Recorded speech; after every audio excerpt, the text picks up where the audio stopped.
মেহরাব হলো অস্ত্র রাখার জায়গা।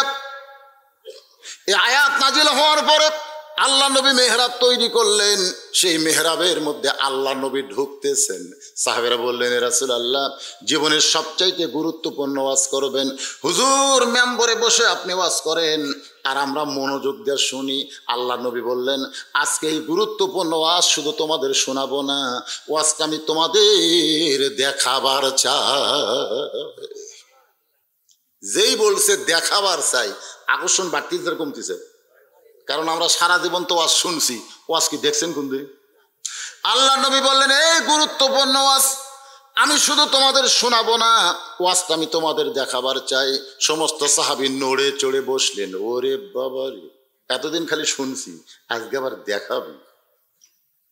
হুজুর মেহরাবের ভিতর থেকে একটা ধূসর বরণ থলিয়া বের করলেন। থলিয়া মানে ব্যাগ, জোরে কোন থলিয়া মানে কি? ওই ব্যাগের ভিতর থেকে আল্লাহ নবী একটা জিনিস টেনে টেনে বের করতেছেন। ওসমান গনি বলে, রাসূলুল্লাহ, যে জিনিসটা আপনি বের করতেছেন এইটা হলো আপনার পরনের একটা জুব্বা। এই জুব্বা দেখানোর জন্য, জুব্বার কথা শোনানোর জন্যই কি গুরুত্বপূর্ণ ওয়াজ? আল্লাহ নবী বললেন, সাহাবেরা, এই জুব্বা সাধারণ কোনো জুব্বা নয়। এই জুব্বা পরা অবস্থায় ফেরেশতা জিবরাইল আমাকে ঘুম থেকে চেতন করেছে। এই জুব্বা পরা অবস্থায় আমি জমজমের কূপের পানি দিয়ে ওযু করেছি।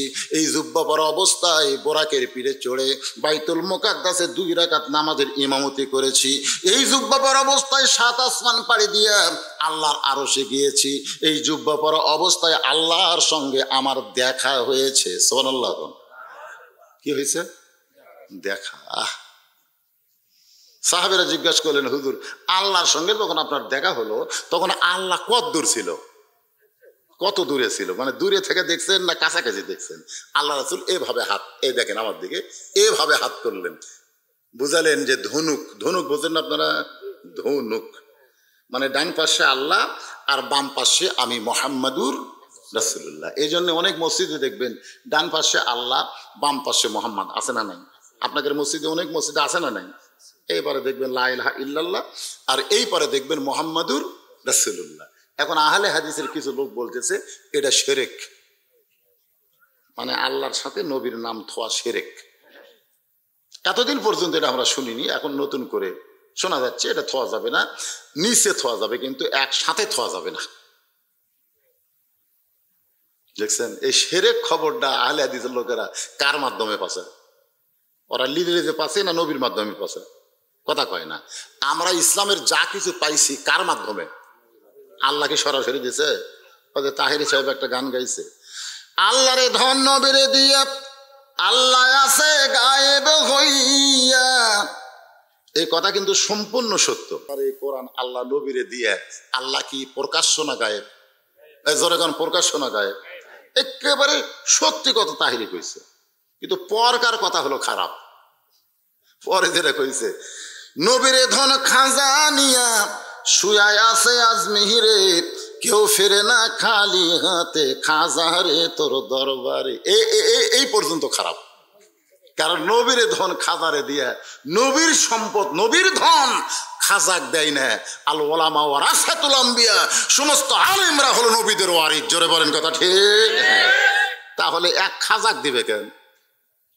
সব হাজার হাজার কোটি কোটি আলেমের ভিতরে নবীর সম্পদ আছে না নাই? ওয়ারিস বোঝেন? ওয়ারিস বাপের সম্পত্তির ওয়ারিস কে হয়? ছেলে হয়। নবীর সম্পদের ওয়ারিস হচ্ছে আলেমেরা। এটা নবী নিজে বলেছেন, আল ওলামাউ ওয়ারাসাতুল আম্বিয়া, আলেমরা হচ্ছে নবীদের ওয়ারিস। জোরে কোন সুবহানাল্লাহ। এরপরে আর একটা মারাত্মক শিরক কইছে, কেউ ফিরে না খালি হাতে, খাজারে তোর দরবারে। কেউ ফিরে না খালি হাতে, আল্লাহ রে তোর দরবারে। জোরে কোন কথা ঠিক কিনা? কোনো খাজা বাবা না, কেবল মাত্র ইবাদত আল্লাহ শিখাইছে, তার কাছে চাওয়া। জোরে কোন কার কাছে? ইয়া পড়েন, ইয়া কানা আবুদু ও ইয়া কানাস্তাইন। নবী বললেন, যেই জুব্বা আমি তোমাদের দেখাইতেছি, এই জুব্বা পরে জান্নাতের মধ্যে ঢুকেছি, এই জুব্বা পরে জাহান্নামের মধ্যে ঢুকলাম।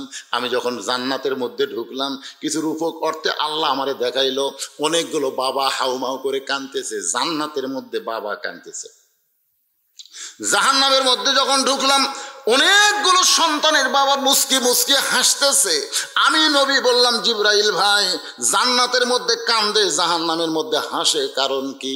জিবরাইল বলে, ইয়া রাসূলুল্লাহ, জান্নাতের মধ্যে যাদের কাঁদতে দেখলেন এই সকল বাবারা নেক আমল করে জান্নাতে যাবে, কিন্তু তাদের সন্তানের পাপের কারণে আল্লাহ আবার তাদেরকে জাহান্নামে দিবে।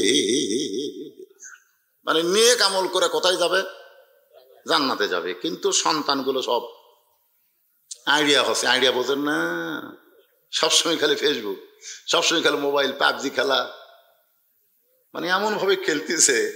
এক কুত্তা এসে শুনতেছে, ওই কিছুই বুঝতেছে না। কুত্তা মনে করছে এটা বোধহয় দেওয়াল, মানে মোবাইলে এমন পাগল হয়ে গেছে, দেওয়াল মনে করে পেশাব করে দিছে। ধরে করে কি করে আয় ফেসবুকে দেখাই পেশাব করে দিছে, ওই সুম করছে কি টাকা কুত্তা। এই যে সকল বেটারা ফজরের সময় লেফের মধ্যে আড়াই হাত হয়ে থাকে, আল্লাহর কোনো হুকুম আহকাম পালন করে না, আল্লাহ বলবে, এই জান্নাতি, তুই বেটা জন্মালু কিন্তু মানুষ করবার পারিস নি রে, তোর উপর দায়িত্ব ছিল কু আনফুসাকুম ওয়া আহলিকুম নার, জাহান্নামের আগুন থেকে বাঁচতে গেলে একলা বাঁচলে হবে না, আহালদের নিয়ে বাঁচা লাগবে। তাহলে তোর সন্তান সন্ততি ভালো করিসনি, ওই পাপ করার কারণে একটা অংশ তোর আমল মান ঢুকতেছে, অতি সত্বর আল্লাহ তোকে জান্নাত থেকে জাহান্নাম দিবে। জিবরাইল বলেন, এই কারণেই বাবাগুলো কাঁদতেছে। আর জাহান্নামের মধ্যে যাদেরকে হাসতে দেখতেছেন এই বাবাগুলো আমলের কারণে জাহান্নামে হবে, কিন্তু সন্তানদের ভালো কাজের কারণে আল্লাহ তাআলা তাদেরকে আবার জান্নাত দিবে। মানে খারাপ আমল করে বাবা জাহান্নামে গেছে, কিন্তু সন্তান প্রতিদিন কোরআন শরীফ পড়ে বাবার জন্য দোয়া করে, প্রতি জুমার দিনে ফজর নামাজ পড়ে কবরে, বাবার কবরে গিয়ে দোয়া করে, রব্বির হামহুমা কামা রব্বায়ানি সগীরা। রোজা রেখে বলে, আল্লাহ আমার বাপ কবরে গেছে, এই রোজার সব আমার বাপকে দাও। কোরআন শরীফ খতম করে, আল্লাহ এই কোরআনের সব আমার বাপকে দাও। আল্লাহ বলতেছে, সন্তান ভালো কাজ করার কারণে সন্তানের একটা নেকির অংশ তোর আমল নামার মধ্যে ঢুকতেছে, অতি সত্তর তোকে জাহান্নাম থেকে আমি আল্লাহ জান্নাত দিয়ে দিব। এখন আপনারা চিন্তা করেন যে আপনাকে সন্তানগুলোকে আপনারা কি করবেন। যে দিনটা ছেলের মাথার পাগড়ি দেওয়া হলো কিছুক্ষণ আগে, আপনারা কি ভাবতেছেন? সিংরাজে এত গল্প করেন, আমাকের গ্রামত সচিব আছে, সচিব, আমাকের গ্রামে এসপি আছে রে, আমার চিনিস? পলক মন্ত্রীর বাড়ি কার গ্রামত? আমার গ্রামত। ফেরেশতা কয়, আল্লাহ এই কি দেখায়? আল্লাহ কয়, পাগলা হয়ে গেছে, ওই একটা বারো বলে না যে আমার গ্রামে দুটা হাফেজ আছে, একবার বলে না। ডিসি বলেন, এসপি বলেন, এমপি বলেন, মন্ত্রী বলেন, গ্রাম দিয়ে হাঁটলে গোরস্থানের পাশ দিয়ে গেলে গোরস্থানের কবরে যারা আছে এক তিল পরিমাণ লাভ হবে, এ কথা কোনো জায়গাত নাই। আর একটা কোরআনের হাফেজ যদি হেঁটে যায়, ওর জুতার পরশে 40 দিন আল্লাহ কবর আযাব মাফ করে দেয়। কোনদিন কইছেন? কননি। আপনারা যে কি করছেন এখানে একটা মাদ্রাসা করে, আপনারা না বুঝলেও যারা গোরস্থানে গেছে এরা বুঝতেছে। আমাদের জ্ঞাতি গোষ্ঠীরা ভালো রে, এই 7 বোরার লোকেরা একটা মাদ্রাসা করে আজকে 3টা হাফেজের মাথার পাগড়ি দিয়ে দিল। সুবহানাল্লাহ কন্যা।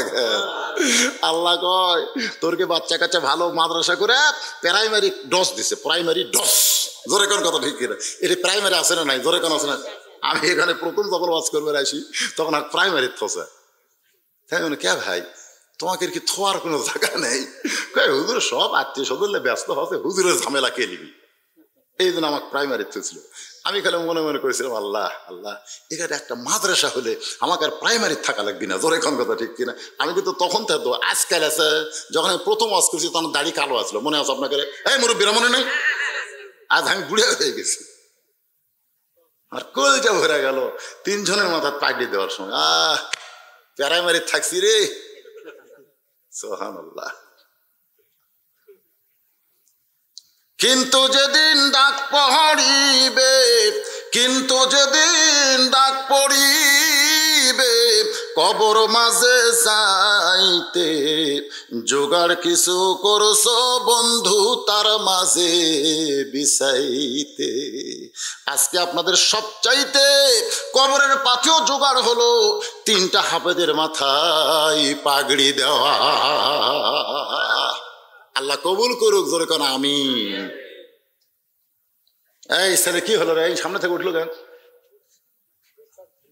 আচ্ছা আচ্ছা আচ্ছা, জরুরি সারা আসো, যাও বাবা। কারণ বেশি রাতের মাহফিল হলে এরকমই হবে। আপনাকে আমি অনুরোধ করতেছিলাম যে ভাই এই 12টা 1টা পর্যন্ত মাহফিল করেন। এরা মানি না। শোনেন তৃপ্তি মতো, চেতন থাকা লাগবে, ঘুম এলে হবে না। একটু মনোযোগ দেন। আল্লাহর নবী বললেন সাহাবীরা রে, এই জুব্বা পরে আল্লাহর সঙ্গে আমার দেখা হয়েছে। যেই জুব্বা তোমাদের দেখাইতেছে এই জুব্বা পরে কার সাথে দেখা? সাহাবীরা বললেন হুজুর কত দূর থেকে দেখছেন? আমি আপনাদের কি দেখাইলাম? ধনুক। ডান পাশে আল্লাহ, বাম পাশে মুহাম্মাদুর রাসূলুল্লাহ। ওমর ফারুক বলে নবী গো, সারা জীবন আমরা বলি আল্লাহু আকবার আল্লাহু আকবার, আল্লাহ বড়, কিন্তু আপনার সঙ্গে যখন আল্লাহ দেখা করেছিল তখন আল্লাহ কত বড়। এত বড় আল্লাহর সাথে আপনি 3.5 হাত মানুষ। একটু চিন্তা করা লাগবে তো। আপনারা বলেন তো আসমান বড় না আল্লাহ বড়? কথা কয় না। সূর্য বড় না আল্লাহ বড়? মানে সব কিছুর বড় কে? আল্লাহ। তাহলে এত বড় আল্লাহর সাথে আপনি তো আর বড় নয়, তাহলে কিভাবে দেখলেন? এই করে দেখলেন নাকি? কারণ দেখতে গেলে, সূর্য দেখতে গেলে কিংকে করে দেখা যাবে? আপনি সারাদিন তাকাবেন, সূর্য দেখে পাবেন, দেখতে গেলে চন্দ্র দেখতে গেলে এই, কিন্তু আপনি আল্লাহ কিভাবে দেখলেন? আপনারা কি মনে করছেন সাহাবীদের জ্ঞান নেই? সাহাবীরা যত প্রশ্ন করেছে ইসলাম তত বিস্তার লাভ করেছে। জোরে কোন সুবহানাল্লাহ। যদি এভাবে প্রশ্ন না করতো আমরা জানতাম কি করে? আল্লাহর নবী বললেন সাহাবীরা শোনো, আমি তোমাদের কাছে 3.5 হাত, কিন্তু আমার আল্লাহর কাছে ওয়ারাফা'না লাকা যিকরা। সুবহানাল্লাহ। কোন দেখেন, যখন কোন মুমিন মুত্তাকির জান কবজ হবে, যখন কোন মুমিন মুত্তাকি মানে আপনারা যখন মারা যাবেন, তখন 2টা ফেরেশতা আপনাদের কাছে এসে একজন মাথা লাড়বে আর একজন বুকের উপরে হাত মালিশ করবে। তখন বলবে কে রে ভাই, চলতে পথে 2 দিন থামিলাম, যাবার কালে একজন আরো দেখা না পাইলাম। আমার সন্তান সন্ততি আত্মীয় স্বজন কেউ আমার নয়, সবাই আমারে পর করে একই কথা বলতেছে, মরে যাবে আর বাঁচান যাবে না।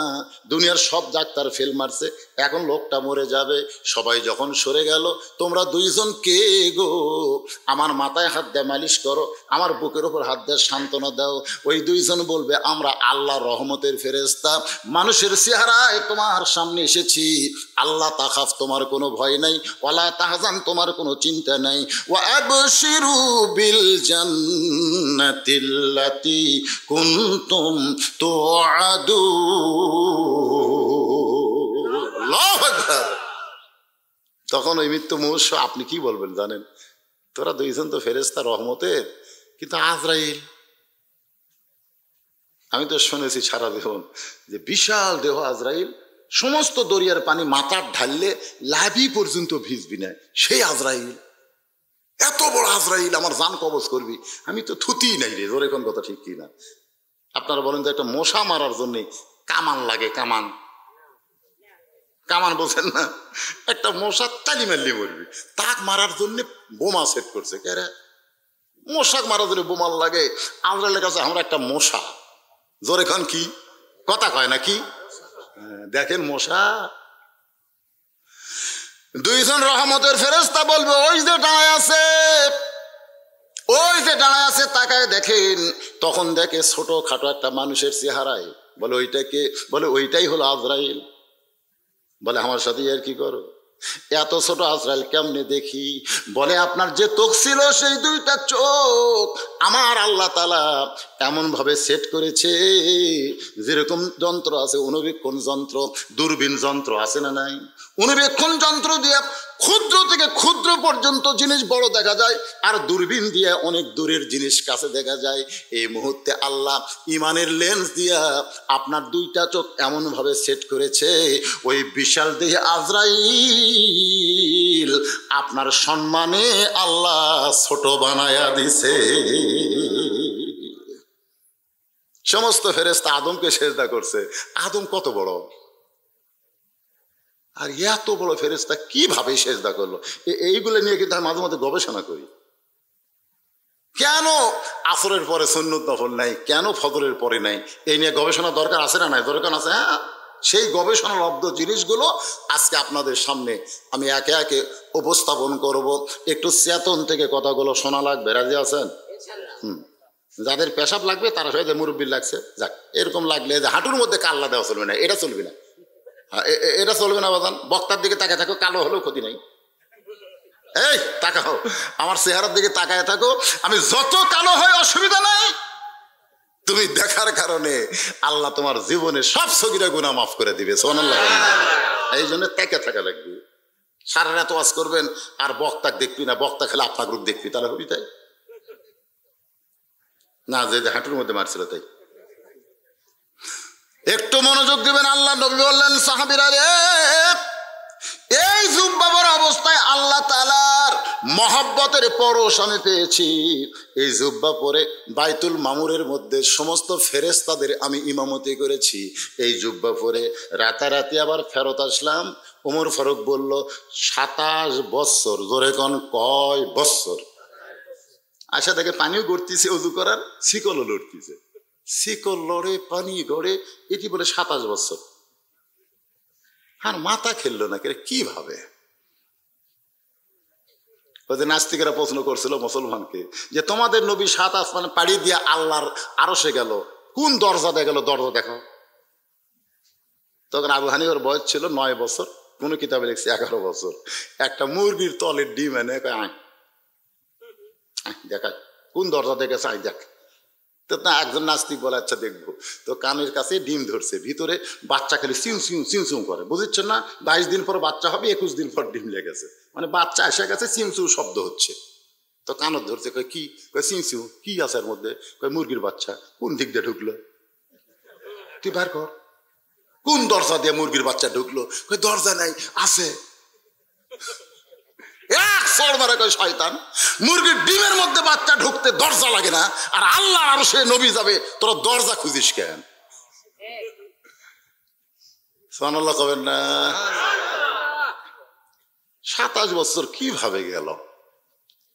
পানিও করতেছে, শিকলও লড়তেছে, এর মধ্যে 27 বছর। এই ওয়াজগুলো যদি আপনি ব্যাখ্যা করে না দেন, তাহলে জনগণ যাবে আর কবি এলে একটা কথা হলো, 27 বছর কিভাবে গেল?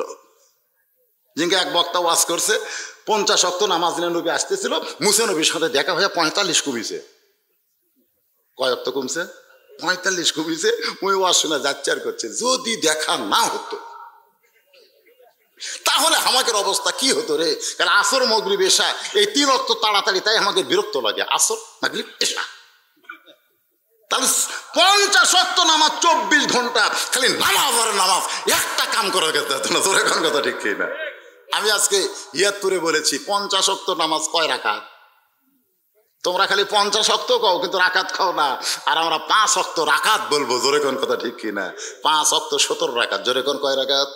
তাহলে 50 ওয়াক্ত কত রাকাত? কই রাকাত নেই, 50 ওয়াক্ত আছে। আমি কইলাম তোমরা এই হাদিস দেখো বুখারে, কিন্তু বুখারের জিলদে সানির মধ্যে নবী বলেছেন, ইন্নী বুইসতু মুআল্লিমান, আল্লাহ আমাকে শিক্ষক করে পাঠাইছে।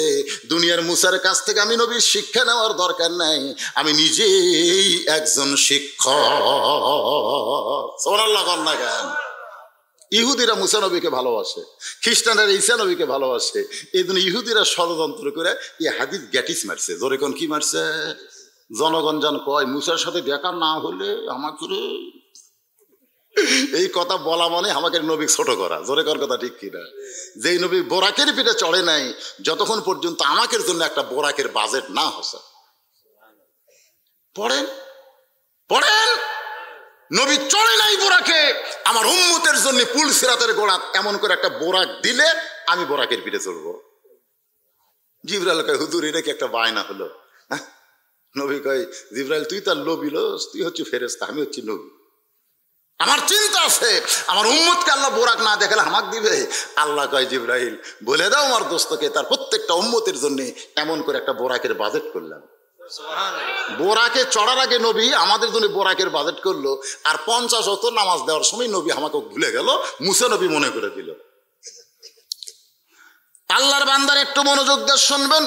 নবী চলে আসলেন দুনিয়ায়, আসার পরে এই দামি জুব্বাটা নবী আর কোনোদিন পরেন নাই।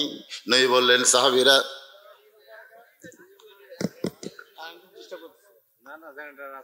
জেনারেটর তো আছে, এটা চালু করতে তো সময় লাগবে।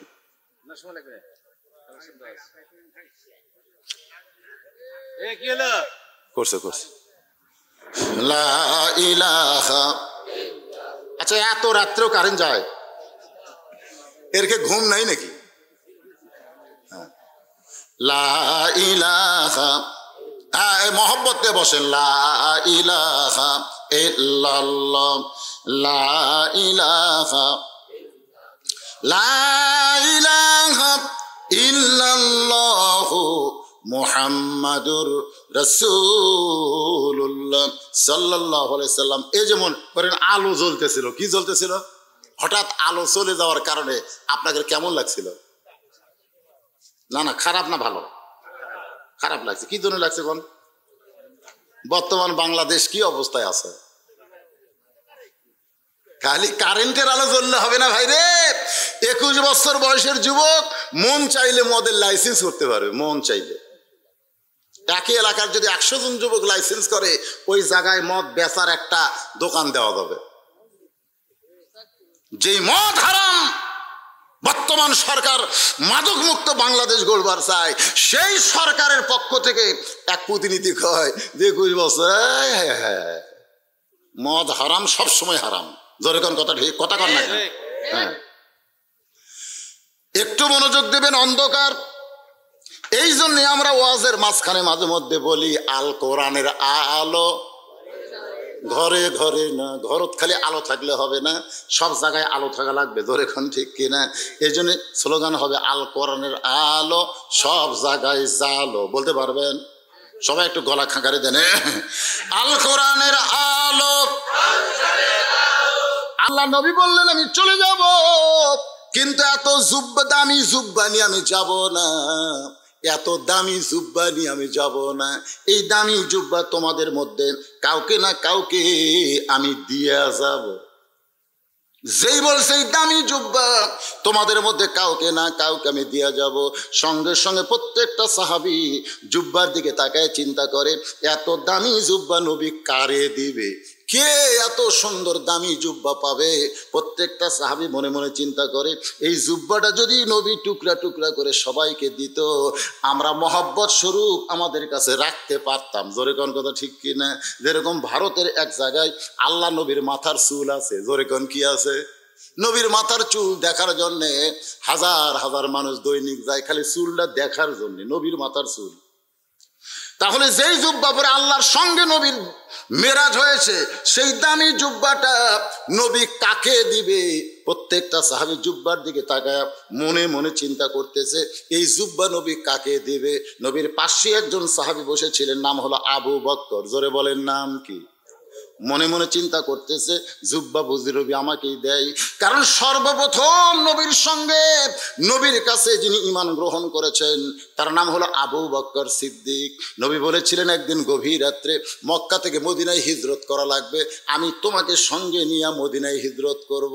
কবে যাব, কোন দিন যাব সে কথা কিন্তু বলে নাই, শুধু বলেছে একদিন মক্কা ছেড়ে মদিনায় হিজরত করা লাগবে, গভীর রাত্রে আমি তোমাকে সঙ্গে করে মদিনায় যাব। এই কথা বলার কয়েক মাস পরে গভীর রাত্রে যখন হিজরতের হুকুম হয়, নবী আবু বকরের বাড়ির দরজায় খেলে আস্তে করে শব্দে আবু বকর, সঙ্গে সঙ্গে দরজা খুলে যায়। নবী দেখে টোপলা টাপলি নিয়ে আবু বকর চলেন হুজুর।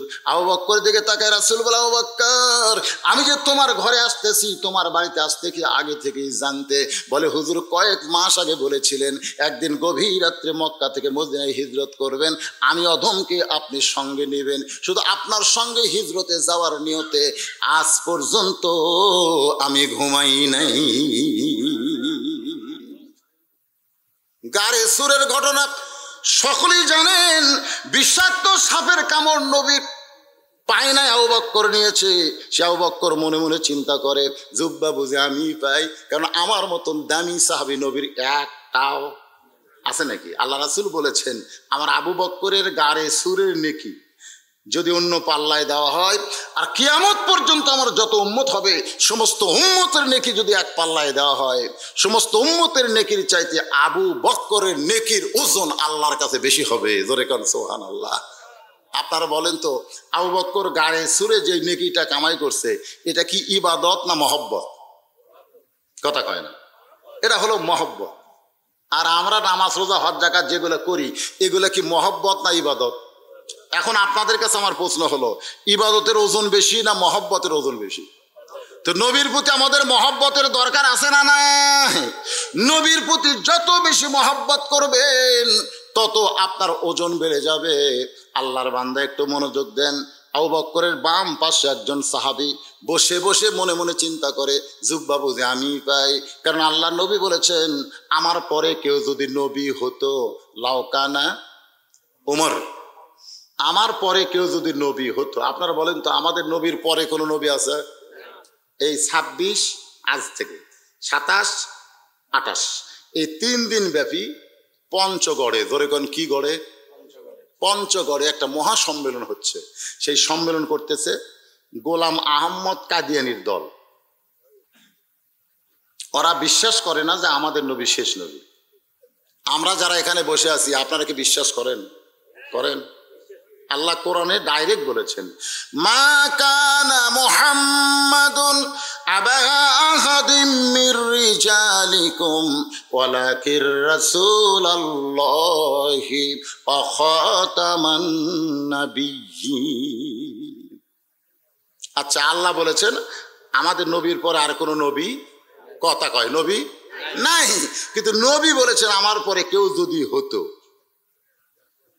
যদি হতো লাউকানা ওমর। সাহাবেরা বললেন, হুজুর যেখানে আপনার পরে কোনো নবী নাই, তাহলে আপনি হযরত ওমরের নাম কেন বললেন?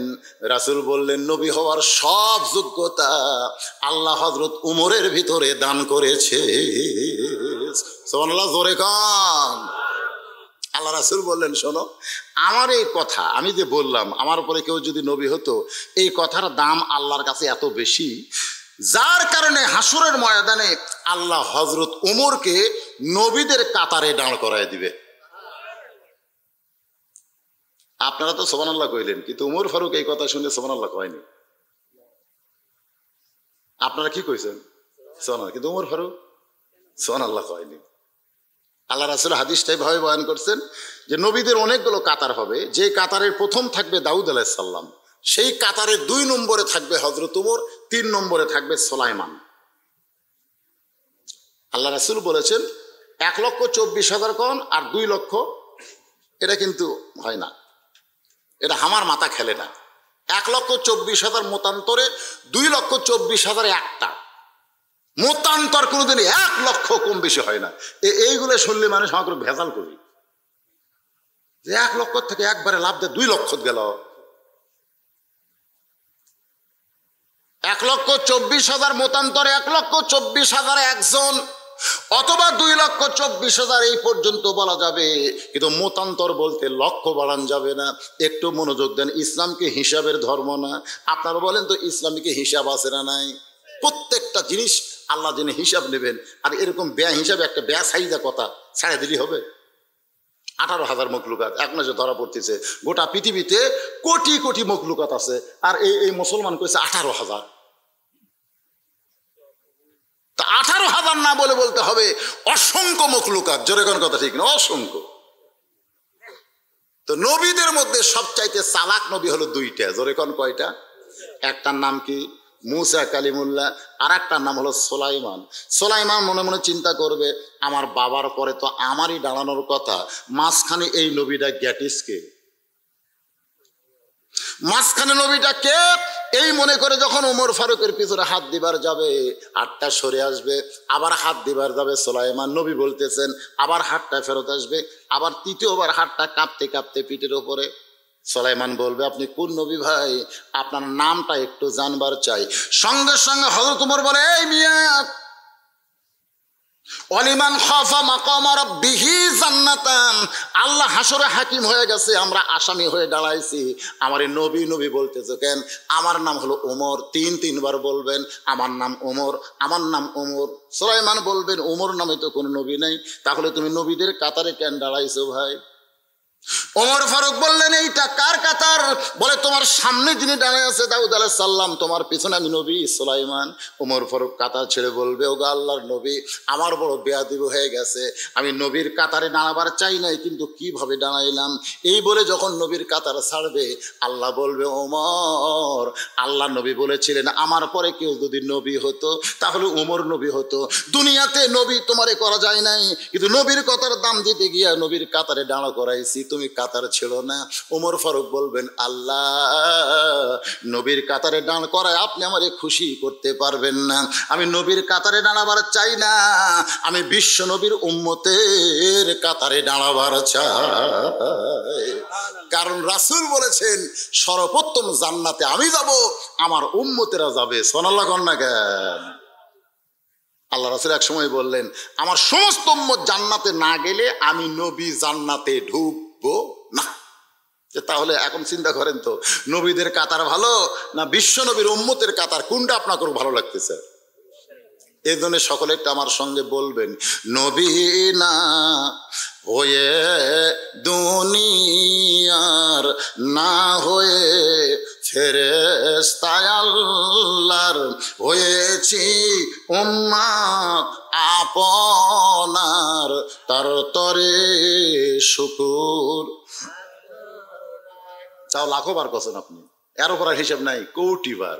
তার তরে শুকুর কোটি বার আলহামদুলিল্লাহ।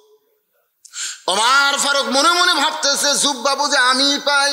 ওমর ফারুকের ডান পাশে একজন সাহাবী মনে মনে চিন্তা করে জুব্বাবু যে আমি পাই, কারণ আমি হলাম রাসূলের ডবল জামা।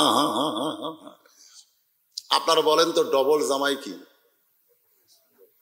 হ্যাঁ, ওসমান গনির কিন্তু একটা ডিগ্রি হলো ওসমান গনি জিন নুরাইন। এক বক্তা ওয়াজ করতেছে, এই শোনেন, এক বক্তা ওয়াজ করতেছে যে আল্লাহর নবী হলো মাটির তৈরি। কিসের তৈরি? মাটির তৈরি। আবার ওই বক্তায় ওয়াজের 1 ঘন্টা পরে বলতেছে ওসমান গনি জিন নুরাইন। ওয়াজ শেষ করলে আমি বক্তাকে ধরে বললাম, কে ভাই, নবী যদি মাটির তৈরি হয় তো নবীর মেয়েরা কিসের তৈরি? বলতে হুজুর মাটির তৈরি। তাহলে তুমি যে কইলা ওসমান গনি জিন নুরাইন, 2টা নূরের অধিকারী, এই 2টা নূর কে? তখন হয় 2টা নূর হলো নবীর 2 মেয়ে। তো নবীর 2 মেয়েকে তুমি মাটি কইলা, তো কয় হুজুর তার নবী কিসের তৈরি? আমি বললাম বাবে জিব্রাইল পড়ো। বাবে জিব্রাইল দেখো যখন 70,000 নূরের পর্দা পাড়ি দিয়ে নবী আল্লাহর কাছে যাচ্ছে, তখন জিব্রাইল বলতেছে ইয়া রাসূলুল্লাহ, মানুষ হলো মাটির তৈরি, জিন হলো আগুনের তৈরি, ফেরেশতা হলো নূরের তৈরি, আমি নূরের তৈরি ফেরেশতা, নূরের পর্দা পাড়ি দিয়ে আল্লাহর কাছে গেলে আমার অস্তিত্ব ছাই হয়ে যাবে। তাহলে আপনি কেমনে আল্লাহর আরশে যাচ্ছেন? আপনি কিসের তৈরি আমি একটু শুনবার চাই। জিব্রাইল বললেন, নবী বললেন, জিব্রাইল আমি কিসের তৈরি এটা আমি জানি না, যিনি আমাকে তৈরি করেছেন তিনিই ভালো জানে। জোরে কোন কথা ঠিক কিনা? এটা হলো আসল উত্তর। মাটির তৈরি নূরের তৈরি নিয়ে ভেজাল করার কি দরকার? আমাদের নবীকে যিনি তৈরি করেছেন তিনি ভালো জানেন আমাদের নবী কিসের তৈরি। নবী হলেন সিরাজাম মুনিরা। সুবহানাল্লাহ কোন? কেউ যদি বলে নবী নূরের তৈরি, তাহলে আদমের কাছে আসেন। মাটির আদমকে আল্লাহ তৈরি করিয়া ঘোষণা করিলেন আল্লাহ শ্রেষ্ঠ বলিয়া, তাই নূরের ফেরেশতা করে আদমকে সেজদা। তার মানে বোঝা গেল নূরের তৈরি ফেরেশতা হয়ে লাভ নাই, মাটির তৈরি আদমকে সেজদা দিয়া প্রমাণ করলো নূরের চাইতে মাটির দাম বেশি। ঠিক কিনা বলেন? নূরের চাইতে মাটির কি বেশি? ওই দেখেন আলো আসতেছে, বলতেছেন ওই দেখেন আলো আসতেছে। আপনার কোন তো আলো কি আসতেছে না নিয়ে আসতেছে? এই কথা কর না কেন? দূর থেকে কিন্তু মানুষ দেখা যায় না, খালি আলো দেখা যায়। তখন বলতেছে ওই দেখেন আলো আসতেছে। আলো আসে না রে পাগলা, আলো আনা থাকে কিছুক্ষণ পরে। ভাই আপনারা কি বুড়বুড় করতেছেন? কোন হক না, আপনারা গল্প করলে একটু সমস্যা আছে। তো এখন যেই আইসে তখন দেখে একটা লোক, তার হাতে হলো লাইট, আপনাদের কাছে এখন আমার প্রশ্ন হলো, লাইটের দাম বেশি না লাইট ওয়ালার দাম বেশি? তাহলে নবীকে শুধু নূর বললে নবীর দাম কমা যাবে, নবীকে বলতে হবে নূরওয়ালা। জোরে কন কি ওয়ালা, আরো জোরে কন। যে পাহাড়ের মধ্যে কোরআনের 5টা আয়াত আল্লাহ নাজিল করলেন, যাকে আমরা গারে হীরা বলি, ওই পাহাড় কিন্তু পাহাড় নাই, ওই পাহাড়ের সঙ্গে যোগ হয়েছে জাবালে নূর। নূর মানে আলোকিত পাহাড়। এই যে কোরআন, এই কোরআনটা হলো লাইট, আর নবী হলেন লাইট ওয়ালা। জোরে কোন সুবহানাল্লাহ। একটু মনোযোগ দিয়ে শুনবেন। ওসমান গনি নবীর 2টা মেয়েকে বিয়ে করেছেন। রে মায়েরা যারা পর্দার ভিতরে আছেন, আপনারাও একটু মনোযোগ দিয়ে শুনবেন। ওসমান গনি হলে জিন্নুরাইন। আবার এই যে গনি শব্দটা বললাম, এই গনি মানে হলো ধনী। আল্লাহ কোরআন কারিমের মধ্যে বলেছেন, আল্লাহু গানিয়ুন ওয়া আনতুমুল ফুকারা।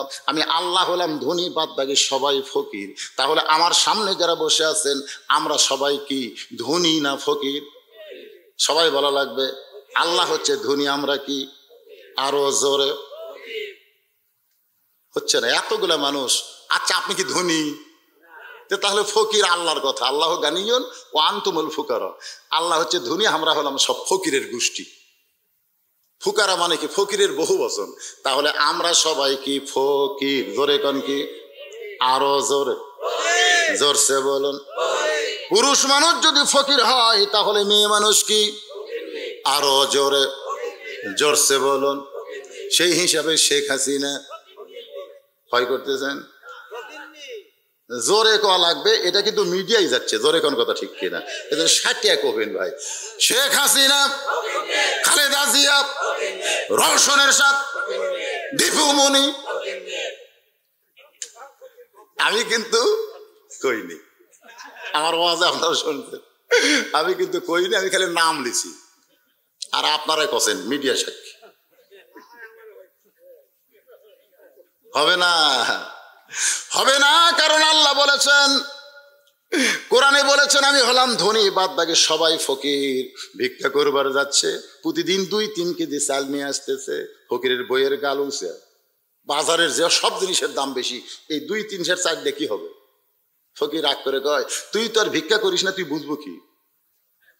এখন মানুষ আর দিবার চায় না, খালি কয় মাফ করো, খালি কয় মাফ করো। মসজিদের সামনে দানের বাক্স যাচ্ছে ভাই, পকেট ভরা টাকা রে।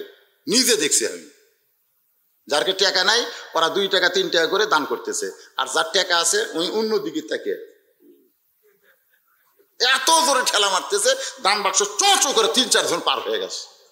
ফেরেশতা কয়, আল্লাহ সবাই তো 2-4 টাকা দিল, আর এই যে বাম হাতে ঠেলা মারলো, এর খবর কি? আল্লাহ বলতেছে, ওই তো দান বাক্স ঠেলা মারেনি, ওই জান্নাত ঠেলা মারছে, জান্নাত। কারণ সম্পদের মালিক তো ও না, সম্পদের মালিক হচ্ছে আল্লাহ। জোরে কোন ঠিক কিনা? আল্লাহ আমাদেরকে ইন্নাল্লাহা ইয়ামুরুকুম আন তুআদ্দুল আমানাতি ইলা আহলিহা। আল্লাহ আমাদের অর্ডার করেছে যে আমানত স্বরূপ আমাদেরকে সম্পদ দিয়েছে, এটা তার আহালদের কাছে পৌঁছাতে হবে। জোরে কোন কথা ঠিক? আহাল আছে না নাই? জোরে কোন আছে না নাই? আল্লাহর বান্দার একটু মনোযোগ দেন। ফকিরের বউ বলতেছে, সাধারণ বাড়ির দরজা ভিক্ষা করলে এই 2-3 কেজির বেশি হবে না। ফকির বলে, তাহলে কোথায় যাব? বলে, এমন একজন মানুষ আছে যার নাম হলো বাদশাহ শাহজাহান, তার কাছে যদি আপনি জানতে পারেন আর কান্দা কান্দা যদি অহবের কথা বলেন, এমন ভিক্ষা দেওয়া দিবে 2-4 বছর আর ভিক্ষা করা লাগবে। বইয়ের বুদ্ধি শুনে ফকির চলে গেছে। পরদিন সকালে বাদশাহ শাহজাহানের দরবারে গিয়ে দেখে বিশাল একজন মানুষ লাঠি নিয়ে দাঁড়ায় আছে। ফকির মনে মনে চিন্তা করে, এতদিন ভিক্ষা করলাম, লাঠিওয়ালা কোনো মানুষের দেখি নাই, আজকে লাঠিওয়ালা মানুষ কেন দেখতে পাই? বউ যখন কইছে আমি একটু সামনে পা বাড়াই, যেই সামনে পা বাড়াইছে, দারোয়ান লাঠি তুলে বলতেছে, এই ফকির কোন দিকে আসতেছিস? তুই কি জানিস বাদশাহ শাহজাহানের রাজ দরবারের দরজা, এই দরজা দিয়ে উজির নাদির মন্ত্রী যারা, বাদশাহ শাহজাহানের আত্মীয় স্বজন যারা, কেবলমাত্র তারাই প্রবেশ করতে পারবে। আমি দারোয়ানকে রাখছে কি জন্যে?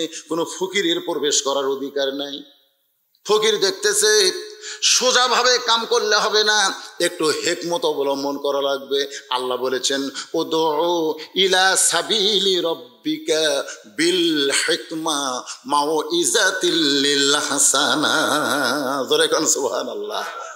ফকির দৌড়ে গিয়া দারোয়ানের 2 পা চাইপা ধরছে, চাইপা ধরে চোখের পানি দারোয়ানের পায়ে পড়ছে। দারোয়ান এবার লাঠি ফাইলা দিয়ে বলতেছে ভাইজান তুই আমার পাও ধরছিস কেন? ওর তুইও যা হামও তাই, তুই ভিক্ষা করে খাস, আমি দরজা পাহারা দিয়া খাই, আমাদের 2 জনের মধ্যে কোনো তফাৎ নাই। ফকির বলতেছে তাহলে একটু ভিতরে ঢুকবার চাই। দারোয়ান বলতেছে আমি তোরে দরজা খুলে দিয়া লাভ নাই, আরো 15টা দরজা আছে, প্রত্যেকটা দরজায় এরকম লাঠি নিয়ে একজন দারোয়ান দাঁড়িয়ে আছে, আমি সাইডা দিলেও পরের দারোয়ান তোরে ছাড়বে না। ফকির বলতেছে তুমি শুধু দরজা খুলে দাও, পরের দরজা দারোয়ান খুলবে কিনা সেইটা আমার ব্যাপার। দারোয়ান ঠাট্টা করে দরজা খুলে দিতে, ঠাট্টা বোঝেন না, পরের দরজা দারোয়ানের পিটুন খেয়া এমনি বেটে ফেরত আসবে। এই মনে করে দারোয়ান যখন দরজা খুলে দেয়, ফকির 100 গজ দূরে গিয়ে দেখে আর একটা দরজা। ওই দারোয়ান লাঠি তুলে বলতেছে এই ফকির ঢুকলা কেমনে? সুবহানাল্লাহ কোন। এই ফকির ঢুকলা কেমনে? ফকির বলতেছে কেমনে ঢুকলাম যদি জানবার চাও তাহলে প্রথম দরজার দারোয়ানের কাছে যাও, ও আমার পরিচয় শুনে কাঁপতে কাঁপতে দরজা খুলছে, এখন তুমি পরিচয় শুনবে না দরজা খুলবে। দারোয়ান মনে মনে চিন্তা করে প্রথম দরজার দারোয়ান যখন দরজা খুলে দিছে তাহলে অবশ্যই আর পরিচয় আছে, খামাখা দরজা বন্ধ করে আমি চাকরি হারাবার পারবো না, সিসিম ফাঁক। যেই দরজা খুলে দিয়েছে ইমাম গাজ্জালি এখান থেকে নকল করে বলতেছে কোন মুসলমান যদি মৃত্যুর সময় ইমানের কলেমা দিয়া মৃত্যুর দরজাকে খুলতে পারে, কবর বলো, মিজান বলো, হাসর বলো, পুলসিরাত বলো, আর কোন দরজায় তাকে আটকানো হবে না। অফুতিহাত আবওয়াবুহা ওয়া ক্বালা লাহুম খাযানাতুহা সালামুন আলাইকুম তিবতুম ফাদখুলুহা খালিদিন। আল্লাহ তাআলা তাকে বেহেশতের 8টা দরজা খুলে দিবে। জোরে কোন সুবহানাল্লাহ। সব দরজা পাড়ি দিয়ে ফকির রাজ দরবারে। ফকির কোথায়? রাজ দরবারে। রাজ দরবারে একজন মন্ত্রী কয় কেরি, এর চেহারা তো, কাছে এসে বলতেছে, মনে মনে চিন্তা করে যে এতগুলো দরজা পাড়ি দিয়ে ভিতরে ঢুকছে, এক ফকির মনে করলেও তো পাপ হবে। প্রধানমন্ত্রী বলতেছে বাবজান কি খবর? বাদশাহ শাহজাহান কোথায়? যেই কথা বাদশাহ শাহজাহান, প্রধানমন্ত্রী চমকে উঠছে, ওরে বাবা রে, আমরা জীবনে নাম ধরি না, বর্তমান প্রধানমন্ত্রীর নাম মন্ত্রীরা কোনদিন ধরে তার সামনে? আমরা সম্রাট হিসাবে জানি, জাহাপনা হিসাবে জানার এই বেটা কয় বাদশাহ শাহজাহান কোথায়? বলে ওই যে দেখেন ছোট্ট ঘর, ওই ঘরের কাছে গেলে দেখতে পাবেন। ওই ঘরের কাছে গিয়ে দেখে ঘরের দরজা বন্ধ, একটা জানালার পাল্লা দিয়ে তাকায় দেখে গোটা ঘরের মধ্যে একজন মাত্র মানুষ 2 হাত তুলে কাঁদতেছে আর বলতেছে ও বাদশাহ, আর বাদশাহ তোমার দরবারে আমি ফকির। 2 চোখ দিয়ে দর দর করে পানি পড়তেছে। ফকির মনে মনে কয় বইয়ের বুদ্ধি শুনে আসলাম বাদশার কাছে। আয়সা দিকে বাদশাহ নিজেই ফকির হয়ে কাঁদতেছে। যেখানে বাদশাহ ফকির হয় সেখানে আমার মতন ফকিরের পাওয়ার কিছু নেই। ভুল করছি রে, সময় নষ্ট, এটা গজবের এলাকা। যখন ফকির হয়ে কাঁদতেছে তাহলে আমার খাওয়া আসা।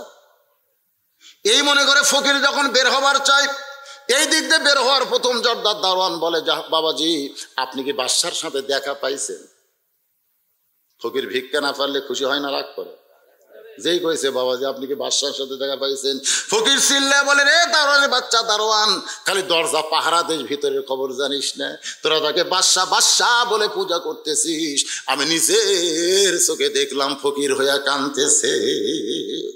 এখান থেকে প্রমাণ হয়ে গেল মুঘল সম্রাট শাহজাহান যদি ফকির হয়ে কান্দে, বর্তমান প্রধানমন্ত্রী 5 ওয়াক্ত নামাজ পড়ে, তাহাজ্জুদের নামাজ পড়ে, আল্লাহর কোরআন শরীফ পড়ে, তাহলে যখন আল্লাহর দরবারে হাত তোলে তখন প্রধানমন্ত্রী হিসাবে কোনোদিন সম্বোধন করতে পারে না, ফকুন্নি ফকুন্নি বলে কান্দা লাগবে। জোরে বলেন কথা ঠিক কি না? এখন যদি ওয়াজ প্রধানমন্ত্রীর কাছে যায় আর রাগ করবে? ওসমান গনি মনে মনে বলতেছেন জুব্বাবু আমি পাই, কারণ ওসমান গনির একটা বিশাল ডিগ্রি, যে ডিগ্রির নাম হলো গানি। জোরে কার নাম কি? রাসূল বলেছেন আল্লাহ গানিয়ুন ওয়া আনতুমুল ফুকারা ইল্লা ইল্লা ওসমানু গানিয়ুন। সাহাবীরা বললেন হুজুর আল্লাহ হচ্ছে ধনী, ওসমান কেমনে ধনী হলো? বলে এটা ডিগ্রি আমি দেইনি, স্বয়ং আল্লাহ দিয়েছে। সুবহানাল্লাহ কন না কেন? সমস্ত সাহাবীরা বলে ইয়া রাসূলুল্লাহ, ওসমানকে আল্লাহ গানি ডিগ্রি কেন দিল? আপনি এটা গোপন না রেখে আমাদের কাছে প্রকাশ করেন। আল্লাহ রাসূল বললেন তাহলে শোনো। একদিন এক সাহাবী এসে আমার সামনে বলতেছে, হুজুর আমি আজ না খেয়ে আছি, ক্ষুধার জ্বালায় খুব কষ্ট পাচ্ছি, যদি পারেন আল্লাহর রাস্তায় আমাকে একটু দেন তো। তো সঙ্গে সঙ্গে নবী এভাবে জুব্বা তুললেন। জুব্বা তুলে তাকায় দেখে সাহাবী নবী ক্ষুধার জ্বালায় পেটে পাথর বাঁধা আছে। সাহাবী কয়, আমি তো আর কি না খাওয়া রে, আমার চাইতে তো আল্লাহ নবী বেশি না খাওয়া। এটা দেখার পরে সাহাবী যখন চলে যাচ্ছে, রাসূল বললেন, আম্মা সাইলা ফালা তানহার, জোরে কান সুবহানাল্লাহ। আল্লাহ কোরআনে নাজিল করেছে কোন সাইলকারীকে এভাবে ফেরত দিতে নাই। আসো বসো। তো সাহাবী এখন নবীর কাছে বসেছে, গরিব সাহাবী, আল্লাহ নবী সবচাইতে গরিব। ডাক দিয়ে বলতেছে, আলী। সঙ্গে সঙ্গে হযরত আলী বলে, লব্বাইক ইয়া রাসূলুল্লাহ। বলে তোমার এই গরিব ভাই না খেয়ে আছে। আলী বলতেছে, আমি আজকে 2 দিন হলে কোনো কিছু খাইনি, আমার ডাকা লাভ কি? নবী বলেন, আলী রে, তোমার কিছু দেওয়ার জন্য ডাকি নাই, বরং তোমার এই গরিব ভাইকে ওসমান গনির কাছে এমন একটা চিঠি লেখো, চিঠির মধ্যে 2000 টাকার অঙ্ক বসায় দিয়ে চিঠির নিচে আমি নবীর নামটা লেখাইয়া দাও। তাহলে চিঠি লিখে যখন গরিবের হাতে দেয়, গরিব ওসমান গনির দরবারে গিয়ে দেখে ওসমান গনি কেশিয়ারের সঙ্গে ঝগড়া করতেছে। কেশিয়ার বোঝেন না? সারাদিন হিসাব করে 4 আনা মিলেনি। ওসমান গনি করে, এই 4 আনা গেল কোথায়? এই 4 আনার হিসাব দিলে তোরা ছুটি। গরিব মনে মনে আল্লাহ নবী আবার যাও। নবীর কথা মতো গরিব সাহাবী ওসমান গনির দরবারে গিয়ে দেখে কেশিয়ারের কপাল ঘেমে ঘাম টপ টপ করে পড়তেছে। আর ওসমান গনি কিছুক্ষণ পরে বলতেছে, বেটা 4 আনার হিসাব দে। গরিব মনে মনে কয়, ঘন্টার পর ঘন্টা যেই ওসমান 4 আনার জন্য হিসাব ছাড়ে না, ওসমান কোনোদিন 2000 টাকা দান করবে না। নবীর কাছে গেলে নবী আবার পাঠাই দেবে, দরকার নাই, আমি গোপন পথে পলাবার চাই। এবার গোপন পথে যখন সাহাবী যায়, রাস্তার মোড়ায় দাঁড়ায় আছে হযরত আলী। আলী বলতে তো, ভাইজান আমি কিন্তু ভিক্ষা চাচ্ছি না ভাই, তোমার যে চিঠি লিখে দিলাম তার বিনিময়ে 2টা টাকা হাদিয়া দাও। আমার হাসান হোসাইন না খেয়ে আছে, ওদের জন্য কিছু আমি একটু কিনবার চাই। গরিব সাহাবী চিল্লায় বলে, আলী ভাই এই দেখো চিঠি আমার পকেটে। বলে, চিঠি পকেটে কেন? বলে, দেওয়ার পরিবেশ পাই নাই। আলী বলতেছেন, তুমি কি মনে করেছো চিঠি আমি লিখলেও চিঠি কিন্তু আমার না, চিঠি হলো স্বয়ং আল্লাহ। জোরে কর না সুবহানাল্লাহ। কারণ নবী যা কিছু করে নিজের ইচ্ছায় করে না, বরং আল্লাহর হুকুমে করে। যাও। আলীর ভয়ে গরিব সাহাবী ওসমান গনির দরবারে গিয়ে দেখে কেশিয়ার ওসমান 2জনই আল্লাহর শুকর আদায় করতেছে। 2জনই বলতেছে আলহামদুলিল্লাহ আলহামদুলিল্লাহ, মানে 4 আনার হিসাব মিলছে। এবার গরিব সাহাবী চিঠিখানা যখন ওসমানের হাতে দেয়, ওসমান গনি চিঠি নিয়েই একটা চুমু খেয়ে বলতেছে, ভাইজান এই চিঠি কে পাঠাইছে ভাই? গরিব বলতেছে, চিঠির নিচে আল্লাহর নবীর নাম লেখা আছে। ওসমান গনি একটা চুমু দিয়ে বলে, ভাইজান এই চিঠি কে পাঠাইছে ভাই? গরিব বলতে, চিঠির নিচে নাম লেখা আছে। ওসমান গনি বলতেছে, কে ভাই, তার নাম কি? বলে, আল্লাহর নবী পাঠাইছে। সঙ্গে সঙ্গে একটা চুমা দিয়ে বলে, ভাইজান এই চিঠি কে পাঠাইছে ভাই? গরিব মনে মনে চিন্তা করে, চিঠির মধ্যে 2000 টাকার অঙ্ক দেখে ওসমানের মাথা খারাপ হয়ে গেছে। আল্লাহর নবী এই চিঠি পাঠাইছে। সঙ্গে সঙ্গে ওসমান গনি চিঠিতে চুমু দিয়ে বলে, ভাইজান এই চিঠি কে পাঠাইছে ভাই? গরিব মনে মনে কয়, 3-3বার নবীর নাম কইলাম, তারপরে যখন জানবার চাই আমার মনে হয় 2000 টাকার অঙ্ক দেখে মাথা খারাপ। রাগ করে বলতেছে, আর বলবো না, তোর মতো কৃপণের কাছে আমার কিছু দরকার নাই। নবীর দরবারে গিয়ে নালিশ জানাই। নবী বলতেছে, আমার ওসমান চিঠি পাওয়ার পরেও তোমার টাকা দিল না। বলে, হুজুর খালি বারবার নাম শুনতে চাই, আমি বিরক্ত হয়ে আপনার কাছে নালিশ জানাই। নবী বলেন, ওসমান তো এমন হওয়ার কথা ছিল না। এই চিন্তা করতে করতে নবী তাকায় দেখে দরজায় হক ওসমান 1 বস্তা টাকা মাথায় নিয়ে দাঁড়িয়ে আছে। আল্লাহ নবী বলে, ওসমান চিঠির মধ্যে 2000 টাকার অঙ্ক বসায় দিছি, বাবা তুমি 1 বস্তা টাকা নিয়ে কেন আইছো? ওসমান গনি বলে, রাসূলুল্লাহ চিঠি পাওয়ার সঙ্গে সঙ্গে 2000 টাকা দেওয়ার নিয়ত করেছি, আর মনে মনে নিয়ত করেছি যতবার আপনার পবিত্র নাম বলবে প্রত্যেকবারে 2000 টাকার অঙ্ক বাড়ায় দিব। এ পর্যন্ত 3বার আপনার নাম বলার কারণে 6000, আর এই চিঠির কারণে 2000, এই 8000 টাকার বস্তা আমার ভাইকে আপনি দিয়ে দেন। নবী কান্দার বলে, ওসমান তুমি আমাকে এত ভালোবাসো, আমার নাম শোনার সঙ্গে সঙ্গে তুমি 2000 টাকা করে বাড়াই দিছো। আমি নবী তোমারে কি দিব বাবা, আমার দেওয়ার মতন কিছুই নাই। আল্লাহ বলে, হাবিব আপনাকে ভালোবেসে ওসমান 2000 টাকা বাড়াই দিছে, আপনারা কিছুই দেওয়া লাগবে না, আমি আমার গানি ডিগ্রি ওসমান রে দিয়া দিলাম। এখন চিন্তা করেন, নবীর মহব্বতে 2000 টাকা ওসমান বাড়াই দিছে। আজকে আমরা যত মানুষ এখানে বসে আছি ভাই, এই ওসমান গনির সঙ্গে জান্নাতে যাওয়ার আশায় 2000 টাকা এই নবীর মহব্বতে মাদ্রাসায় দিবেন। কারণ মাদ্রাসা হলো আল্লাহর নবীর ঘর। জোরে বলেন, কার ঘর? কতক্ষণ কার ঘর? আল্লাহ নবীর ঘর। যেই ঘরে 23 বছর ধরে নবীর উপর যেই কোরআন দিয়েছে আল্লাহ, সেই কোরআনের শিক্ষা দেওয়া হয়, সেই নবীর মাদ্রাসায় ওসমান গনির সঙ্গে জান্নাতে যাওয়ার জন্য 2000 টাকা, মাত্র 2000 টাকা দিবেন। এই বলার সঙ্গে সঙ্গে আমার ভাগনা ওমর ফারুক ওসমান গনির সঙ্গে জান্নাতে যাওয়ার আশায়, তার বাবা দুনিয়া থেকে চলে গেছে, মা অসুস্থ। আমরা সকলে দোয়া করব 2000 টাকা নগদে দান করে ওসমান গনির সঙ্গে যেন আমার ভাগনাকে আল্লাহ জান্নাত দেয়, তার বাবার কবরকে যেন আল্লাহ জান্নাতে টুকরা বানায়। লিল্লাহে তাকবীর। আমি কিন্তু বেশি চাইনি, মাত্র 2000। এতগুলো মানুষের ভিতরে ওসমান গনির সঙ্গে জান্নাতে যাওয়ার জন্য নিয়ত নাই, খালি 2000 টাকা নগদ। যদি টাকা পকেটে না আনেন, এর নাম লিখে দেন।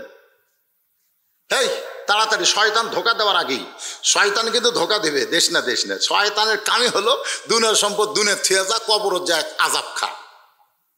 যত সম্পদ আছে সম্পদের মালিককে, জোরে কান মালিককে, কথা কন্যাকার মালিককে।